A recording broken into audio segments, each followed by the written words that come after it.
ეთერშია გადაცემა ბიზნესის დრო სტუდიაში თეაშველიძე მუშაობს მოგესალმებით. თბილისი საქართველოს ისრაელის ბიზნეს ფორუმს მასპინძლობს. ბიზნეს ფორუმი სასტუმრო ჰოლიდეი ინში დღეს გაიხსნა. ფორუმში ისრაელის 25 კომპანიის 60-ზე მეტი წარმომადგენელი მონაწილეობს.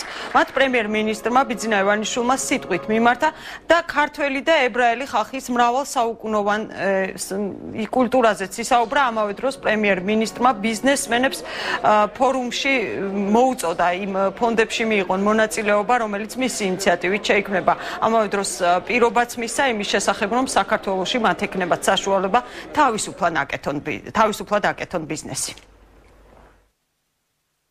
სწორედ რომ ბიზნეს შეუძლია შეავსოს ეს ვაკუუმი. ხოლო სწორედ რომ თქვენ შეგიძლიათ და თქვენი აქტიურობით შეიძლება შეივსოს ის ვაკუუმი, ის განცდა, ის ნოსტალგია, რომელსაც ქართველები განვიცდით უკმარისობით. ებრაელები ცხოვრობენ დღეს საქართველოში, მაგრამ არა იმდენი, რამდენიც ჩემი ბავშვობის დროს და ჩემი ახალგაზრდობის დროს ცხოვრობდნენ.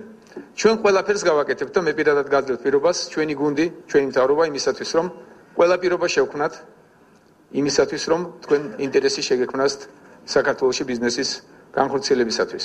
Israel and Georgia ისრაელის მთავრობას მტკიცე გადაწყვეტილება აქვს, რომ უახლოეს წლებში საქართველოსთან სავაჭრო ურთიერთობების მქონე ქვეყნების პირველ ათეულში შევიდეს. მერწმუნეთ, რომ ბიზნეს ფორუმი საამისოდ საუკეთესო საშუალებაა. მით უმეტეს, რომ ჩვენ ქვეყნებს შორის მრავალსაუკუნოვანი ურთიერთობების დიდი გამოცდილება არსებობს. ორი დღის შედეგად არბელით, რომ ეკონომიკური თანამშრომლობის კუთხით მყისიერი გარღვევა მოხდეს. თუმცა საამისოდ ნამდვილად კარგი სტარტი გვექნება. ის რომ ინტერესი არის ქვეყნის მიმართ, ეს უკვე კარგია, ეს ნიშნავს იმას, რომ პოლიტიკა სწორი მიმართულებით მიდის. ის რომ ინტერესი იზრდება ჩვენი რეგიონებიდან და სხვა ქვეყნებიდანაც, ესე ძალიან კარგია, რაც საერთო ჯამში გვაძლევს იმის საშუალებას უარაუდოთ, რომ ის მიზნები, რაც მთავრობას აქვს, მიღწევადია, მაგრამ რეალურად დავინახავთ სურათს უკვე წლის მეორე ნახევარში. ამ თემას ვაგრძელებ და ჩვენი გადაცემის სტუმარია საპარტნიორო ფონდის ხელმძღვანელი ირაკლი კოვზანაძე. ბატონო ირაკლი, მოგესალმებით. პირველ რიგში დიდი მადლობა დაძაბული დღის მიუხედავად, რომ გამონახეთ დრო და მობრძანდით დღის ბოლოს ჩვენს გადაცემაში. დღეს იყო პირველი დღე, როდესაც გაიხსნა ისრაელის საქართველოს ბიზნეს ფორუმი, ორდღიანია, როგორც მე ხვალაც გაგრძელდება. გაკეთდა საკმაოდ საინტერესო განცხადებები, საკმაოდ წარმომადგენლობითი დელეგაცია არის ისრაელიდან ჩამოსული. ამავე დროს დღეს შეხვედ ქართული მხრიდანაც საინტერესო მიმართვები იყო, განსაკუთრებით გამოყოვდი ბიძინა ივანიშვილის განცხადებებს, დაბალი საგადასახადო განაკვეთების სტაბილური გარემო, საკუთრების დაცული უფლება და რამდენად შეიძლება გახდეს ეს აქცენტები საინტერესო, ანუ რამდენად შეიძლება გახდეს ეს საფუძველი იმისათვის, რომ მოხდეს მათი მხრიდან დაინტერესება, მით უმეტეს ებრაელ ხალხს აქვს საკმაოდ უпроსტად ბიზნესის წარმომადგენლებს აქვს ცუდი გამოცდილება საქართველოში, ანუ შეუწყობს თუ არა ხელს ეს განცხადებები იმას, რომ მოხდეს მათი მხრიდან გარკვეული დაინტერესება.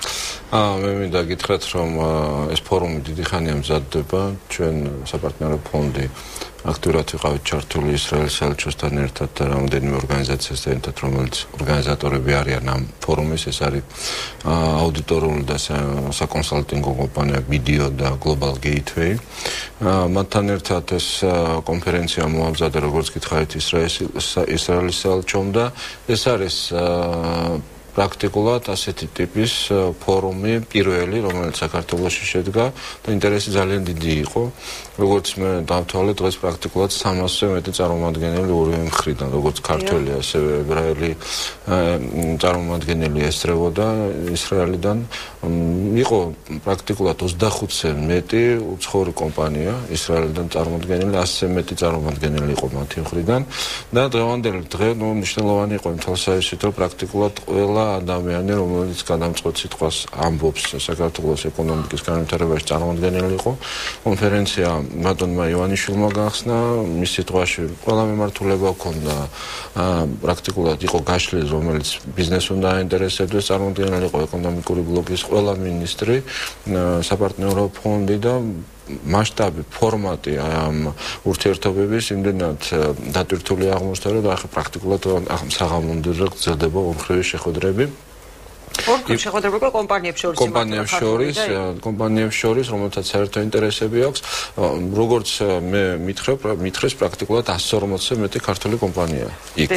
პლუს ამას დაამატეთ, რომ ხვალ არის მეორე ფორმატის შეხვედრები, ეგრეთ წოდებული სექტორულ შეხვედრებს ეძახით ჩვენ ამას, იქნება რამდენიმე მიმართულებით შეხვედრები, ეს რამდენიმე სექტორი ქართული ეკონომიკის წარმომადგენელი, ეს არის აგროსექტორი, როგორც მოგახსენებთ, ეს არის კომუნიკაციები, წარმოება, ენერგოეფექტურობა და შემდეგ და ამ ფორმატით ანუ საკმაოდ ისეთი ფართო სპექტრია საკითხების, ან სხვადასხვა სფეროები.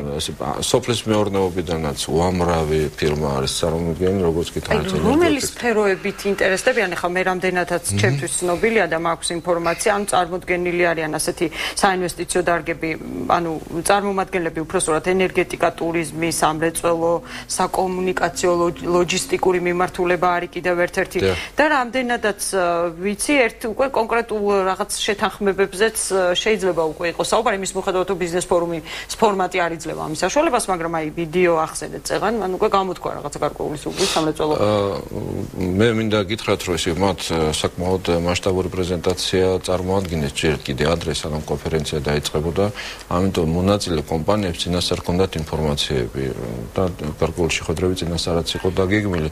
ამიტომ ამ ორ დღეს და ხვალ ექნება ჩემი აზრის ისეთი მნიშვნელობა, რომელიც გარკვეულად საეტაპო იქნება ქართულ ებრაელურ ურთიერთობებში. ხა ბიზნეს ურთიერთობებში შეიძლება ძალიან დიდი გამოცდილება არ აქვს, მაგრამ ქართველებს და ებრაელების ურთიერთობა 27 საუკუნეს ითვლის. ამიტომ თქვენ რო ბრძანეთ რაღაც მწარე გამოცდილება ბიზნესის დღეს ნამდვილად არაც ადრე იყო, დღეს ნამდვილად არ იგრძნობოდა, ეს იყო ორი ანუ თქვენ ახალი ხელისუფლება ცდილობს დაარწმუნოს ორი მოძმე ხალხის მეგობარი ერების ურთიერთობა ეს ბიზნესის კუთხით და დღევანდელ შეხვედრაზე იგრძნობოდა სითბო, ადამიანური სითბო ყველა მხრიდან. ცოტა შორის მინდა გითხრათ, ბუნებრივია საქართველოს მხრიდან, როგორც მასპინძელი ქვეყანა და ებრაელი ბიზნესმენებიდანაც. რამდენიმე თემა აინტერესებთ მათ, როგორც გითხრათ, ეს არის ენერგეტიკის სექტორი, დაწყებული ვთქვათ, ჰიდროენერგეტიკიდან დამთავრებული ენერგოეფექტურობით, არის ტურიზმის საკითხები, არის მშენებლობასთან დაკავშირებული ლოჯისტიკა, სასტუმროები, გადამამუშავებელი მრეწველობა. მაგრამ ჩემთვის მნიშვნელოვანი იყო ის, რომ ამ კონფერენციაზე საპარტნიორო ფონდთან ერთად პრეზენტაცია გააკეთა ჩვენმა საინვესტიციო სააგენტო ფონდთან არსებობს მოგეცადება Invest in Georgia, ბატონი პერტაია ხელმძღვანელობს მას, იყო პრეზენტაცია მისი და ქართული და ებრაელი მხარის წარმოდგენა საქართველოში ბიზნესის დაწყებასთან დაკავშირებით. გახლავთ არა მარტო ის, რომ ისინი ბიზნესის იწყებენ იმ ქვეყანაში, სადაც მოსახლეობა მხოლოდ 4 მილიონი ნახევარი, არამედ ხედვა გახლავთ ისეთი, რომ საქართველოში ნაწარმოები პროდუქცია უნდა გავიდეს იმ ქვეყნებში, რომელსაც საქართველოსთან თავისუფალი ვაჭრობის რეჟიმია. პრაქტიკულად ეს არის პოსტსაბჭოთა სივრცე, ეს არის თურქეთი და ასე შემდეგ. ამიტომ ჩვენ ამ ურთიერთობებს იმ მასშტაბით ვუყურებთ, რომ საქართველოს იქნება ჰაბი გარკვეულწილად, სადაც მოხდება ამ კომპანიების შემოსვლა, პროდუქციის წარმოება და შემდეგ ექსპორტი. ამიტომ კითხვა, როდესაც დავუშვათ განხილვა მიდის საკითხების, ამ კუთხით არის, რატომ უნდა შემოვიდეს აქ, სადაც ასეთი მცირეა, ხო, თქვა ბაზარი არ არის დიდი და ამ შემდეგ და ეკონომიკაც არც ისეთი. ჩაგეჭრებით მოპატიეთ ბიზნესმენები, ებრაელი ბიზნესმენები, საკმაოდ ფრთხილი არიან ბაზარზე შესვლისას. ისინი დეტალურად სწავლობენ იქ საინვესტიციო გარემოს. ასეთი კითხვაც მექნება, რამდენიმე ხნის წინ, ცოტა ხნის წინ გააკეთა განცხადება საქართველოს ბაზარზე შემოსვლის შესახებ ტატა ჯგუფი, რომ არის ინდური კონსორციუმი.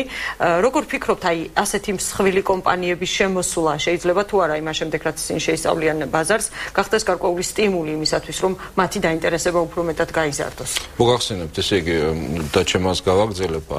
ხედვა, აი, როდესაც ეს ბიზნესები საქართველოს შემოდის, გახლავთ ისეთი, რომ შემოდიან საქართველოში არა მარტო თავშეთ საქართველოს ბაზარზე, ან შედარებით მცირე ზომის ბაზარზე მუშაობის დასაწყობად, არამედ იმისათვის, რომ აქ ნაწარმოები პროდუქციის ექსპორტი მოხდეს ამ უზარმაზარ სივრცეში. ამიტომ ამ კუთხით არის დასანახი.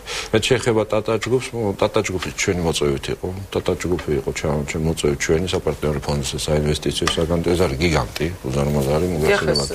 უამრავი ცნობილი ბრენდის მფლობელი მსოფლიოში, დაწყებული საავტომობილო წარმოებით, ასევე სხვადასხვა კუთხით მათ აქვთ ინტერესი ენერგეტიკაში, მათ აქვთ ინტერესი ენერგეტიკაში აჭარაში იყვნენ ისინი წასული და შვედურ კომპანიასთან ერთად იქ ძალიან მნიშვნელოვანი ჰიდროელექტროსადგურის მშენებლობა იგეგმება ცხადია და ამაში ისინი მონაწილეობას მიიღებენ. არა მარტო აქ, არამედ მათ სხვა მიმართულებითაც აქვთ გარკვეული ინტერესები და ეს კონტაქტები გრძელდება. ამოცანა გახლავთ ის, რომ მოგეხსენებათ, რომ დღევანდელ დღეს მთავრობა ცხადებს, რომ მთლიანი ინვესტიციების მოცულობა უნდა გაეზარდოს 2 მილიარდამდე. ხა პოლამონაცემების გამოქვეყნდა, რამდენადაც მე ვიცი, ხო, პრაქტიკულად შარშანდელი წლის ინვესტიციების მოცულობა 1 მილიარდს ქვემოთ არის. ეს არ გახლავთ ახალი ტენდენცია, ესეც მინდა გითხრათ, 2008 წლის შემდეგ პრაქტიკულად ჩვენ ტენდენცია გვაქვს ასეთი, რომ 1 მილიარდთან ახლოს არის ინვესტიციებში გულისხმობ როგორც პირდაპირ ინვესტიციებს, ასევე პორტფელიურ ინვესტიციებს.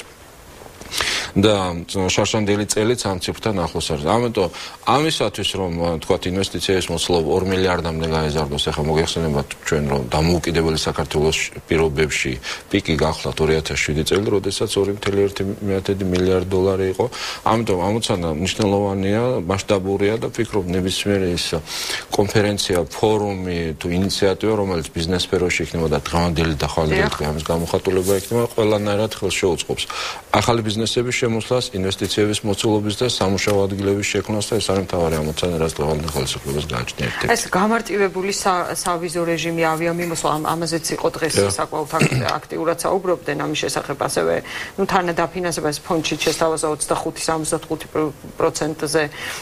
არის თუ არა ისეთი ხელშესახები არგუმენტი, როგორი სურათი შეიქმნა აი ამ შეხვედრების შემდეგ, რომ მათ გადმოდგა რაღაცა ქმედითი ნაბიჯები და კიდევ ერთი კითხვა მექნება, კიდევ რომელი ქვეყნის ბიზნეს ფორუმი იგეგმება? ფორუმები იგეგმება, მაგრამ წინასწარ მე ამის და ასე თქვათ ამის არ გავაკეთებ, ეს იქნება ეს ამოცანა არის არა მარტო საპარტნიორო ფონდის ანალიზები, ზოგადად ხელისუფლების ამ კუთხით ყოველდღიურად ფიქრი და აზრი არსებობს და მუშაობა მიდის. რაც შეეხება სავიზო რეჟიმს, ტრანსპორტირებას, ავიატრანსპორტს, ხა ტურიზმში მაგალითად ახალი ინოვაციები, როდესაც არის საუბარი ზოგადად ხედვა ტურიზმი ხო პრაქტიკულად პირდაპირ ინვესტიცია ნებისმიერ ტურისტის შემოსული, ხო?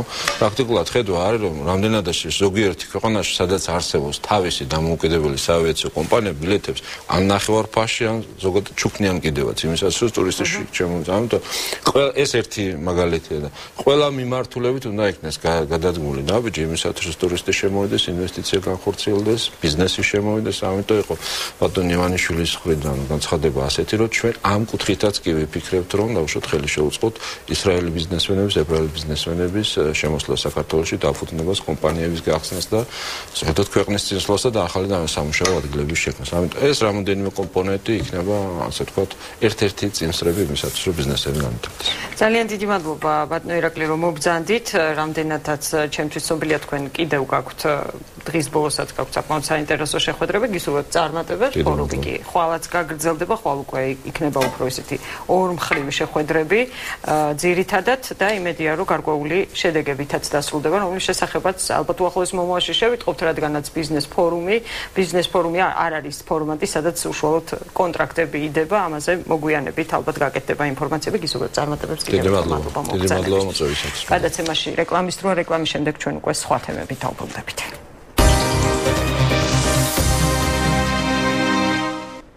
კვლავ ეთერშია გადაცემა ბიზნესის დრო, რამდენიმე ინფორმაციას მოგაწვდით, კიდევ ერთი შეხვედრა, რომელიც დღეს გაიმართა ბიზნესმენებთან. მთავარი პროკურორი ბიზნეს სექტორის წარმომადგენლებს შეხვდა. შეხვედრის შემდეგ პილაშულმა ჟურნალისტებს განუმარტა, როგორ აპირებს პროკურატურის ახალი ხელმძღვანელობა ბიზნეს სექტორთან თანამშრომლობას. ბიზნესის წარმომადგენლები შეხვედრას დადებითად აფასებენ. იყო საუბარი იმის შესახებ, რომ ბევრ ბიზნესმენს წარსულში უწევდა არაბუნებრივად მისინების საწინააღმდეგოდ გარკვეული თანხები გადაეხადა, ქონება გადაეცა სხვადასხვა სტრუქტურებისათვის თუ პირებისათვის და როგორ უნდა მოხდეს ამ პრობლემის აღმოფხვრა. ძალიან პოზიტიური შეხვედრა გაიმართა, დასჯადი ბიზნესმენების დასჯა უნდა იყოს გორნილული, ჯარიმები უნდა იყოს გორნილული, ასე შემდეგ. ანუ ეს იყო ძალიან პოზიტიური შეხვედრა ბიზნესსა და მთავარ პროკურორის შორის, გენერალურ პროკურორის შორის და მივესალმებით ამ ტიპის შეხვედრას. დასაწყისში ვეთქვა, რომ პროკურატურას არ უნდა ქონდეს ურთიერთობა ბიზნესთან, ანუ ეს იყო ჯანსაღი შეფასება იმისი, მაგრამ პროკურატურამ ყველაფერი უნდა გააკეთოს იმისათვის, რომ მათი მხრიდან ხელი არ შეეშალოს ბიზნესს თავისი საქმიანობის წარმოებისათვის. კიდევ ერთ ინფორმაციას მოგაწვდით ამჯერად ენერგეტიკიდან ხუდონ ჰესის მშენებლობის ხელშეკრულების შემსწავლელმა ჯგუფმა მთავრობასა და ინვესტორ კომპანიას ტრანსელექტრიკას შორის გაფორმებული ხელშეკრულების შესწავლა დაასრულა. ჯგუფის წევრებმა ენერგეტიკის სამინისტროში მინისტრსა და დონორ ორგანიზაციებს მუშაობის შედეგები წარუდგინეს. აღნიშნული ჯგუფი გასული წლის დეკემბერში შეიქმნა, მის შემადგენლობაში არიან ენერგეტიკისა და გარემოს დაცვის სამინისტროს, ასევე აღმოსავლეთ პარტნიორობის სამოქალაქო საზოგადოების ფორუმის ეროვნული პლატფორმის წევრები, ასევე 12 ორგანიზაციის წარმომადგენელი და დამოუკიდებელი ექსპერტები. მსხვილ ჰიდროელექტროსადგურებთან დაკავშირებით კითხვის ნიშნები აქვთ გარემოს დამცველებს.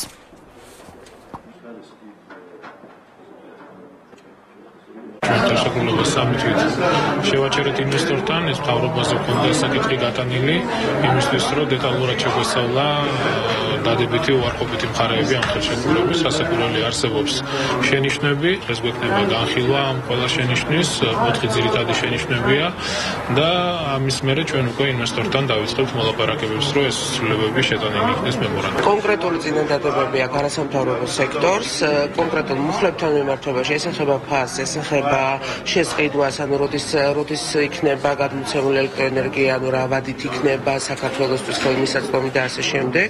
როდის იქნება თავისუფალ ბაზარზე, რა პირობები იქნება.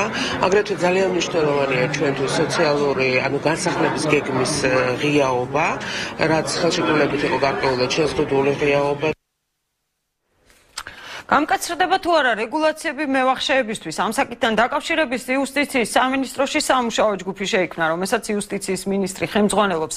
თეა წულუკიანი აცხადებს, რომ ამ მიმართულებით რამდენიმე ეტაპიანი რეფორმა განხორციელდება. ეს არის დღეს დიდი ტრაგედია ქვეყნის მასშტაბის და სამართლებრივი რეგულირებები იქნება აუცილებლად საჭირო, რომ სისტემა თვითონ იყოს დაბალანსებული და ამგვარი გარიგებები უმწეობის გამოყენებით კი არ იდებოდეს, არამედ იყოს რეალური შეთანხმება, სადაც ორივე მხარის ინტერესია დაცული. ეს თემა ბოლო რამდენიმე წელია განსაკუთრებით აქტუალურია, რადგანაც ბევრ ოჯახს შეეხო და ბევრისთვის ძალიან ცუდი შედეგით ბინის და ქონების ჩამორთმევით დასრულდა. ერთი გახმაურებული ფაქტი, რომელსაც ბოლო დროს ჰქონდა ადგილი, ალბათ ახსოვს ტელემაყურებლებს, როცა ქალბატონმა თავის დაწვა სცადა იმის გამო, რომ კერძო იპოთეკართან ჩადებული ქონება დაკარგა. კერძო იპოთეკარებს მევახშეებს მაშინ მიმართავს პირი, როცა არ შეუძლია საბანკო კრედიტით ისარგებლოს. ნიკოლოზ მჟავანაძე უფლებადამცველთა გაერთიანების ხელმძღვანელია დღეს ჩვენი გადაცემის სტუმარი და სწორედ ამ თემაზე გავაგრძელებთ ჩვენ მასთან საუბარს, მოგესალმებით პირველ რიგში. დიდი მადლობა გადაცემაში მობრძანებისთვის და მონაწილეობისთვის. თქვენ დღეს გააკეთეთ განცხადება ამ საკითხთან დაკავშირებით და თქვით, რომ აპირებთ პროკურატურას მიმართოთ რამდენიმე საქმესთან დაკავშირებით. რა საქმეებს გულისხმობთ და რაზეა საერთოდ, ანუ რატომ რას უკავშირდება თქვენი პრეტენზიები? მოგესალმებით. პირველ რიგში დიდი მადლობა, რომ თქვენი დრო და ეთერი დაუთმეთ ამ მეტად მნიშვნელოვან საკითხს. სწორად ახსენეთ, რომ მართლა ძალიან ბევრ ადამიანს აწუხებს ეს პრობლემა და ფაქტები თავისას მეტყველებს, ანუ 74,000 დღეს საქართველოს მოქალაქე დღე-დღეზე ელოდება გამოსახლებას, აქედან გამომდინარე თქვენ თვითონ განსაჯეთ რაოდენობით. ეს დადასტურებული ციფრია? ეს ოფიციალური ციფრი არის და თქვენ წარმოიდგინეთ რამხელა ინტერესი არის აღნიშნული საკითხის მიმართ და მე მივესალმები საქართველოს ხელისუფლების გადაწყვეტილებას გუშინ ქალბატონმა თეა წულუკიანმა განაცხადა, რომ ბიძინა ივანიშვილის დავალებით უკვე იწყება ამ საკითხზე მუშაობა და სხვათა შორის წინასაარჩევნოდ ქართული ოცნების დაპირება სწორედ ის იყო, რომ აღნიშნულ საკითხზე პრობლემები ნაკლები იქნებოდა და ისინი მოსახლეობას დაეხმარებოდნენ. სამწუხაროდ დღეს ესეთი ტენდენციაა, რომ ზოგს გონია, რომ ეს ხალხი როდესაც საუბრობს აი ამ კერძო ის მოვალეები რაღაც ამ პრობლემის მოგვარებაზე, ზოგს გონია, რომ ეს ხალხი ითხოვს იმას, რომ რეალურად აპატიონ ეს ვალი სახელმწიფომ ამ შემთხვევაში და გადაუხადონ ეს თანხები და ეს სინამდვილეს არ შეესაბამება. ვინაიდან აქ არის საუბარი მხოლოდ და მხოლოდ გრძელვადიან სესხებზე დაბალ პროცენტში. ამ შემთხვევაში საქმე იმაში გახლავთ, რომ მოხდება გადაფარვა იმ კერძო იპოთეკარების და შემდგომში უკვე აი ამ გრძელვადიან გრაფიკში მოხდება დაფარვა სესხებისა და ავტომატურად იმ უძრავი ქონების გადარჩენა. მე ამ დღეებში გახდით ბათუმში სხვათა შორის და მე თვითონ ნახე რამდენიმე გამოსახლების ფაქტი ძალიან მძიმე მდგომარეობა მთლიანად საქართველოში განსაკუთრებით აჭარაში აი დღესაც ერთ-ერთი ქალბატონი ლილი მორჩაძე არის მისი დან გამოსახლება იგეგმებოდა განხორციელდა კიდევაც და რაშია საქმე იცით აი თქვენ უნდა იცოდეთ რომ ეს ხალხი ხა მართალია ხა საზოგადოების ზოგიერთი ნაწილის გულისწყობა რომ აი თუ არ უნდათ რატო იღებდნენ მაგრამ მაშინ ჩვენ ის ხალხიც უნდა განსაჯოთ ვინც საპროცესო შეთანხმებებზე ხელს აწერდა და თავს დამნაშავეცნობდა სააკაშვილის რეჟიმის პირობებში იმიტომ რომ ამ იმით თუ იმჟელებთ ამ ხალხმა ჩვენ უნდა ვიცოდეთ რომ სესხები აიღო საპროცესო შეთანხმებებში აიღო სესხი აი აჭარაში განსაკუთრებით ტურისტული სეზონის დროს და გამოვიდა პრეზიდენტი რა თქვა რომ უამრავი მილიონობით ტურისტი ჩამოვაო და შემდგომში 2008 წლის შემდგომ თქვენ კარგად მოგეხსენეთ რა ჩავარდა იყო და ეს შეეხო აი ამ ადამიანებს და სწორედ ამიტომაც ბატონმა ბიძინა ივანიშვილმა მართლა ძალიან კარგი გადაწყვეტილება მიიღო როდესაც განაცხადა რომ აი ამ კუთხით დავეხმარებით ხალხს. დღეს ახლა 230 მილიონ ლარს შეადგენს აი ამ მოვალეთა დავალიანება და იცით რა შეასაქმე აქ პრობლემა უნდა გადაწყდეს ამდაგვარად რომ აი როგორც თქვით დაბალ პროცენტში გზელვადიანი სესხები და დღეს დღევანდელი პრესკონფერენციას რაც შეეხება ჩვენ გავშიფრეთ და საფუძვლიანი ეჭვი გვაქვს რომ გავშიფრეთ ამ სქემაზე მოდით რეკლამის შემდეგ ვისაუბროთ მე მანამდე ტელემაყურებლებს მივაწვდი რამდენიმე ციფრს იმის შესახებ ახსრულების ეროვნული ბიუროს ინფორმაციას ახსრულების ეროვნული ბიუროს მონაცემებით 2008-2012 წლებში ახსრულებული საქმეების რაოდენობა 197,000-ზე მეტი შეადგინა 2013 წლის იანვრის ბოლოსთვის წინა წლის დეკემბერთან შედარებით ან დაახლოებით 1 თვის განმავლობაში მოვალეთა რეესტრში ჩანაწერების რაოდენობა 3,000-ით იყო მომატებული და ახლა 78,800 აღწევს. ეს არის ოფიციალური მონაცემები თუ გეუბნებათ ეს ციფრები რამეს. რა თქმა უნდა საგანგაშოა და მე ვფიქრობ რომ ეხლა აქ უნდა რეალურად ხელისუფლების ყისიერი გარკვეულწილად ზემოქმედება და მე დარწმუნებული ვარ რომ რეალურად ეს სიტუაცია შეიცვლება უმოკლეს ხანში. თქვენ თვლით რომ ეს სიტუაცია შეიცვლება იმ სქემით რასაც დაბალ პროცენტიანი რა თქმა უნდა თან იცით რა შეასაქმე უკვე ფაქტიურად აი რახან ჯგუფების დაიწყო უკვე აი ამ ჯგუფების შექმნაზე საუბარი ფიქრობთ რომ რეალურად აი აქ ხა პირველ რიგში ამოცანა ის იქნება რომ ახსრულების პროცესი იქნა შეჩერებული იმიტომ რომ საკითხის გადაწყვეტამდე ანუ სანდამ რეალურად გამოსახლებები გაჩერდეს მესმის ახლა ჩვენ კერძო მესაკუთრეებთან გვაქვს იპოთეკარებთან საქმე ცოტა რთული არის ამის გადაწყვეტა მაგრამ შესაძლებელია მუშაობა ამ საკითხით რომ ეს ამ შემდეგ განხორციელდეს. რამდენი იპოთეკარია, კერძო იპოთეკარია თუ გაქვთ თქვენ ინფორმაცია ამის შესახებ? ანუ აღრიცხვიანობა თუ არის ამ. ეხლა აი სტატისტიკურად ანუ რეალურად ეხლა რომ ავიღოთ ხომ დარეგისტრირებული არის 2007-დან 2011 წლებში 393,428 ბინის იპოთეკა 2012 წლისთვის მარტო თბილისში 339,106 ბინა არის და იპოთეკით ანუ დარეგისტრირებული უძრავი ქონება დარეგისტრირებული და ეს უფრო და უფრო იზრდება და თქვენ უნდა იცოდეთ რომ 60% მოდის კერძო მევახშეებზე ანუ უძრავი ქონების ჩამორთმევის პროცენტში დააზუსტეთ 60% ანუ 40% მოდის ბანკებზე 60% მოდის კერძო მევახშეებზე და იცით რაში აი რაც შეეხება პრესკონფერენციას დაუბრუნდით თუ შემდგომში დიახ მოდით ჯერ სარეკლამო პაუზის დრო გადაცემაში ამის შემდეგ გავაგრძელებთ ჩვენ ამ თემაზე საუბარი რეკლამა გადაცემა ბიზნესის დრო კვლავ ეთერშია კიდევ ერთხელ წარმოგიდგენ ჩემს სტუმარს უფლებადამცველთა გაერთიანების ხელმძღვანელი ნიკოლოზ მჟავანაძეა დღეს ჩვენი გადაცემის სტუმარი საკმაოდ საინტერესო მტკივნეულ თემაზე ვსაუბრობთ ეს არის მევახშეობის რეგულირება რომლის შესახებაც განცხადება გააკეთა იუსტიციის მინისტრმა თეა წულუკიანმა გუშინ და დღეს ასევე მოყვა გარკვეული გამოხმაურება არასამთავრობო სექტორის მხრიდან მოდით კონკრეტულად ამ პრესკონფერენციას ვეღარ დავამთავრე ხაი კონკრეტულად თვითონ სქემაზე რო ვისაუბროთ. ანუ როგორი სქემა არის? ანუ არსებობს ადამიანი, რომელსაც არსად არ გადის რეგისტრაციას, აქვს თავისი, ასე ვთქვათ, ბიზნესის წყაროთ, აქვს გარკვეული კაპიტალი, ფინანსური რესურსი, თანხა და მას შეუძლია, აი მე მივდივარ, შემიძლია მისგან ავიღო გარკვეული სესხი, გავაფორმებ რაღაც ხელშეკრულებას და ამის შემდეგ უზრუნველყოფ ამას ქონებით. დიახ, უძრავი ქონებით, რა თქმა უნდა. აი დღეს ჩვენ ქონდა ერთ-ერთ ასეთ ჯგუფზე საუბარი. ეს ნოტარიულად ხდება ამის გაფორმება, ხო, ამ ხელშეკრულების. და იცით რა შეასაქმე? აქ არის დანაშაულებრივი სქემა. ჩვენ ეხა ბრალდებლები არა ვართ, ეხა პროკურატურა არა ვართ ჩვენ და სასამართლო რომ გამოუტანოთ ვინმე საბრალდებო დასკვნა და ეხლავე გამოვაცხადოთ. პროკურატურაში ვის წინააღმდეგ შეგო პასუხისმგებელი? კი ბატონო, გეტყვით, დღეს ჩვენ შეგვაქვს, უბრალოდ ხვალ შეგვაქვს ჩვენ მასალები, არის ერთ-ერთი ჯგუფი, მზიან ათენაძე, ტატიანა ქანთარია, მარინა ხუციშვილი. და რა დააშავეს? მოგახსენებთ და ეს ადამიანები და ყობა ბედოიძე გამომრჩა, ეს მზიან ათენაძის შვილი არის, ეს მზიან ათენაძე არის ხელმძღვანელი აღნიშნული ჯგუფი. ჩვენ ფიქრობთ, რომ საფუძვლიანი ეჭვი გვაქვს, მინდა ვთქვათ, რომ ეს არის ორგანიზებული ჯგუფი, რომლებმაც ათეულობით საქართველოს მოქალაქეს და განსაკუთრებით თბილისოლებს იმ კაბალური ხელშეკრულებებით, იმ მაქინაციებით წაართვეს ბინები და აი ეს ეჭვი რომ გაგვაჩნია, იმიტომ ჩვენ შეგვაქვს პროკურატურაში მასალები, მათ ქმედებებში იკვეთება სისხლის სამართლის კოდექსის 192, ეს არის უკანონო შემოსავლების ლეგალიზაცია, უკანონო სამეწარმეო საქმიანობა, ამ ჩვენ როდესაც ვსაუბრობთ უკანონო სამეწარმეო საქმიანობაზე.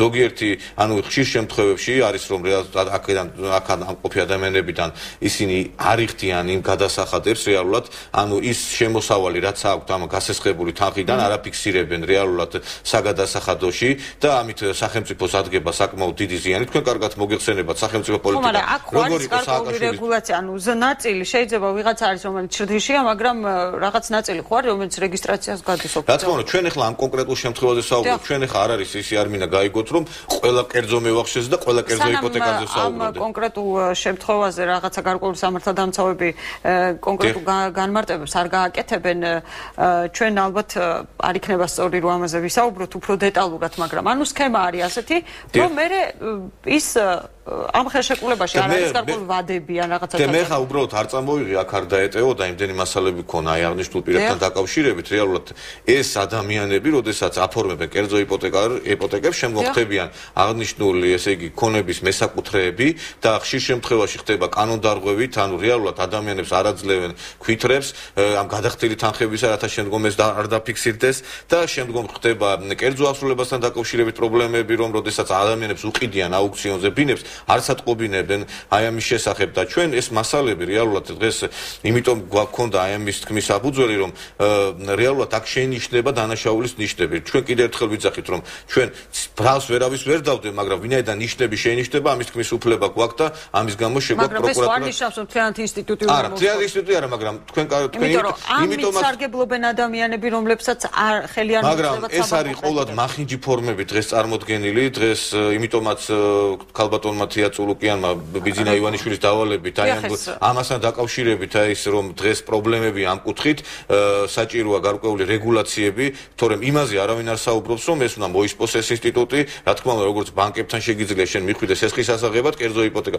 მაგრამ რა არის იცით ქალბატონო, აქ ამ სიტუაციაში პრობლემა, რომ აი მაგალითად ბათუმში უკვე ერთი სისხლის სამართლის საქმე ჩვენ აღვაწრევინეთ იმის გამო, რომ კერძო აღმასრულებელმა, როდესაც მას გადაეცა საასრულო წარმოების საქმე, რეალურად არ შეატყობინა მესაკუთრეს იმის შესახებ, რომ რეალურად მისი ქონება გადიოდა აუქციონზე. აი თქვენ წარმოედგინეთ ახლა, როდესაც თქვენ გაქვთ სესხი და ერთჩვენიერ დღეს გიკაკუნებენ კარებზე და გეუბნებიან, რომ ეს თქვენი საკუთრება არ არის. და ეს არა მარტო ამ ადამიანს შეეხებოდა, არამედ ბევრ ადამიანს შეეხო ესეთ სიტუაცია, როდესაც აქ არის პირამიდული სისტემა. არ შეიძლება რაღაცა გარკვეული სასამართლოთი იდავნონ. რა თქმა უნდა, ჩვენ სასამართლოშიც გვაქვს, მაგრამ ეხლა სააკაშვილის პირობებში თქვენ წარმოედგინეთ რა სასამართლოზეა ლაპარაკი და ეს ქალბატონი ახლა მე ვიზეც ვლაპარაკობ ეს მზიან ათენაძე, მე არ ვიცი ახლა მე არ შემიმოწმებია, ამბობდა რომ ის იყო ვანო მერაბიშვილის ნათესავი და სიმართლე რო გითხრას გარკვეული ეჭვის სიმართლე მაქვს, იმიტომ რომ ეს ადამიანი 100,000-ობით ლარს ატრიალებდა. მე ახლა პოლიტიკური იმით არ ვეხევით, მაგრამ რეალურად არა, მაგრამ ეს არ არის დადასტურებული და შეიძლება ეს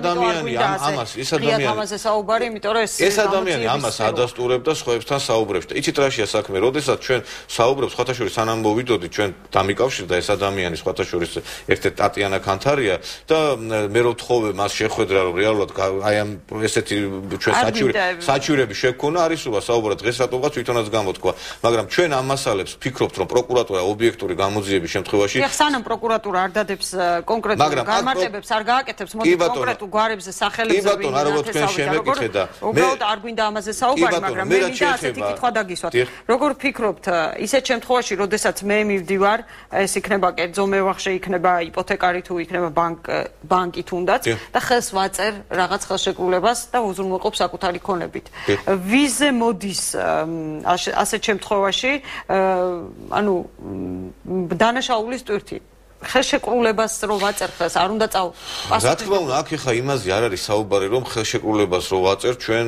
იმათ მოაწერეს ხელი მაგრამ აქ რა არის ხელშეკრულების შემდგომ ირღვევა აქ პროცესები მიდის ისე რომ რეალურად ირღვევა იქ აი მაგალითად რამდენიმე შემთხვევაში აი კონკრეტულად ეხლა რა იყო საქმეები ჩვენ გასაჩივრებრივად შემოგდის ადამიანი როდესაც მიდის აი ხელშეკრულებით ხო არის განსაზღვრული თანხა არის გრაფიკი უნდა გადაიხადო ხო შენ ის პროცენტი რაც არის ძირი თანხის პროცენტი სესხის ნაწილი ესე იგი ქვითარსაც არ აძლევდნენ, იმიტომ რომ შემდგომში და რო ეუნებოდნენ, აი რატო არ მაძლევ მე გადასახოვიხდი აი ამ განსაზღვრულ, იმიტომ რომ მე შემდგომში ეს საგადასახადოსთან ურთიერთობაში არ გამოჩნდეს, ამასთან ერთად შემდგომში პრობლემა წარმოიშვა. სწორ წარმოიშვა ამ ადამიანის პრობლემა, რომ ძალიან ძლიერ დათვლა შემდგომ ამ რამდენი გადაიხადა და შემდგომში თვითონ ამ იპოთეკარებისგან ხდება დარღვევა ხელშეკრულებების და როდესაც გასაჩივრებაზე მიდგებოდა საკითხი, როდესაც არბიტრაჟი ხდებოდა გასაჩივრება თუ სასამართლოში, რეალურად ეს ადამიანები ვერ აღწევდნენ იმ წარმატებას იქიდან გამომდინარე რომ ჩვენ გვაქვს აფუძვლიანი ეჭვი რომ ის ბაზარზე მყოფი კერძო იპოთეკარები დაახლოებული იყვნენ ხა რაც არ უნდა ვაღიაროთ ესე არის იმიტომ რომ რეალურად ეს 100,000-ობით დოლარის ტრიალი ამ ბაზარზე ცოტა რთული საკითხი არის როდესაც ჩვენ აი ამდე დანაშაულ შადიხარ და ჩვენ ხა აჭარის პროკურორთანაც ქონდა სხვათა შორის შეხვედრა ბატონ ლევან გზირიშვილთან აი ერთ კონკრეტულ საქმესთან დაკავშირებით და იქ იკვეთება კერძო აღმასრულებლების დანაშაულებები ჩვენ ახლა სხვათა შორის უახლოეს ხანში ვაპირებთ ამ კერძო აღმასრულებთან დაკავშირებით განცხადებების გაკეთებას ანუ რა ხდება ეს არ შეიძლება როდესაც ჩვენ ვაყალიბებთ რაღაცა ურთიერთ ესე ხელსაყრელი პირობებით აგრეთვე ურთიერთ შეთანხმებით აი ამ საკითხებს არ შეიძლება ერთი მხარე დაიჩაგროს და დღეს მოვალეები დღეს განსაკუთრებულად ძიმე მდგომარეობაში არიან იქიდან გამომდინარე მაგრამ მე არ ვიძახი რომ ეს ყველა შემთხვევაზეა საუბარი ეს იმას არ ნიშნავს ჩვენ საუბრალობთ გარკვეულ საკმაოდ დიდ აი ასეთ შემთხვევაში გამოსავალი რა არის ანუ რეგულაციების ის რეგულაციები რომელიც არსებობს არ არის საკმარისი არ არის საკმარისი იქიდან გამომდინარე რომ სახელმწიფო ჯერ ერთიც არ არის საკმარისი იქიდან გამომდინარე რომ სახელმწიფო ბიუჯეტში უამრავი თანხების მობილიზება ვერ ხდება თქვენ კარგად მოგეხსენებათ აი მაგალითად ვარ კერძო იპოთეკარი ვასესხე ფული მან არ დამიბრუნა და ჩემი ვალი აქვს და უნდა ამოვიღო ეს რა თქმა უნდა გაქვს მაგრამ ადამიანს მაინც უნდა შეატყობინო შენ რომ რეალურად მისი ქონება იყიდება და აგრეთვე ის ზედმეტი თანხით ანუ ის თანხა რაც მან უნდა გადაიხადოს იმაზე მეტი არ უნდა დააწერო რაც ეკუთვნის გადახდა თქვა პირგასავტეხლოს ამ შემთხვევაში თუ ვადაგადაცილებაში და იცით რა შეასაგვეთ თქვენ კარგად მოგეხსენებათ 5 ლარიანი რაღაც აი მაღაზიებში მაგალითად ჩეკი რო არ ამოერტყა ვინმეს ხომ 500-1000 ლარიანი ჯარიმებით აჯარიმებდა საგადასახადო და ეს ადამიანების ის საქმიანობა არ იყო შესწავლილი. ანუ როდესაც ეხლა მაგალითად აი ერთ კონკრეტულ გვართან დაკავშირებით აი ზიანათ უამრავი იპოთეკები აქვს ხო განსხორციელებული და ბიუჯეტში იხდის თქვა 1100 ლარს სიტყვაზე ვიტყვი ხო აქედან გამომდინარე ხო აბსურდი არის აქედან გამომდინარე უამრავი თანხები დაიმალა. რეალურად ეს თანხები უნდა წასულიყო ბიუჯეტში. თუ ჩვენ მე თქვენ ვიხდით სახელმწიფო ბიუჯეტში ჩვენი შემოსავლის გარკვეულ ნაწილს ვიბეგრებით ამ შემთხვევაში ამათი ანუ კერძო იპოთეკარების საქმიანობა დღეს იყო დაუბეგრავი და ამაზეც არის საუბარი რეალურად ეს ადამიანები დაუბეგრავი კანონით თუ არა ანუ თვითონ არ იხდიან ამ აღნიშნულ გადასახადებს სახელმწიფოც არ ახორციელებდა აღნიშნულ რა ქვია კონტროლს ამ ადამიანებზე და რეალურად ისე ძალიან ეჭვმეპარება სახელმწიფომ კონტროლი ორგანო სააკაშვილის პირობ იმიტომ რომ აი მაგალითად ეხა გეუბნებით 1100 ლარი აქვს გადახდილი ერთ-ერთ პიროვნებას ტატიანა კანთარიას და როდესაც მას იპოთეკების ხელშეკრულება აქვს გაფორმებული 20-30 თქვენ წარმოიდგინეთ 1100 ლარი შეიძლება რომ გადაიხადოს ამ ადამიანმა მე თვითონ ამექნება სახელებს და ასახელებთ იმიტომ რომ ჯერ არ ვიცი ზუსტად ეს ადამიანები რეალურად ჩაიდინეს რამე კანონდარღვევა თუ არა იმიტომ რომ იცით რა შერჩევითი მართლმსაჯულება რომ იყო და შერჩევითი მიდგომები რომ იყო იმ წინა ხელისუფლების ამაზე არავინ არ დაობს და ამიტომ საუბრობ რომ იმ კერძო იპოთეკარების სიტუაცია რომ დაურეგულირებელი იყო იმიტომაც ბატონმა ბიძინა ივანიშვილმა და ქალბატონმა თეატრულიკამ განაცხადა. ამიტომ ეს ამ ადამიანების საქმიანობა იყო შეუსწავლელი და დღეს ვფიქრობ, რომ ეხლა მე რომ მომეტანა ის დოკუმენტაცია, ეგ დაიფარებოდა მთელი სტუდია და ჩვენ უკვე ეს ამ მასალებს შევიტანთ პროკურატურაში და უამრავი ადამიანი კიდე მოგმართავს კონკრეტული პირების წინააღმდეგ. რა თქმა უნდა, ჩვენ არავის უდანაშაულობის პრეზუმპციას არ ვარღვევ, უბრალოდ ჩვენ ვიძახით, რომ არსებობს საფუძვლიანი ეჭვი და რეალურად ეხლა იცით რა შეა საქმე. თუ კი სახელმწიფო იმ მაღაზიის გამყიდველებს ასე უმოწყალოდ აჯარიმებდა რაღაც აი თუ კი ერთი გადაცდომის გულისათვის და აქ ადამიანები რეალურად წელიწადში 50-60 იპოთეკას ახორციელებდნენ საკმაოდ სოლიდური თანხებში და ამის გამო 1000 ლარს იხდიდნენ ბიუჯეტში, ეს საკმაოდ დიდი კითხვის ნიშანი ის საფუძველი არის. ძალიან დიდი მადლობა. ნიკოლოზ მჟავანაძე უფლებადამცველთა გაერთიანების ხელმძღვანელი იყო ჩვენი გადაცემის სტუმარი. დღეს გადაცემა ბიზნესის დრო დასრულებულია. მე ხოლმე ამდეგე მშვიდობებით.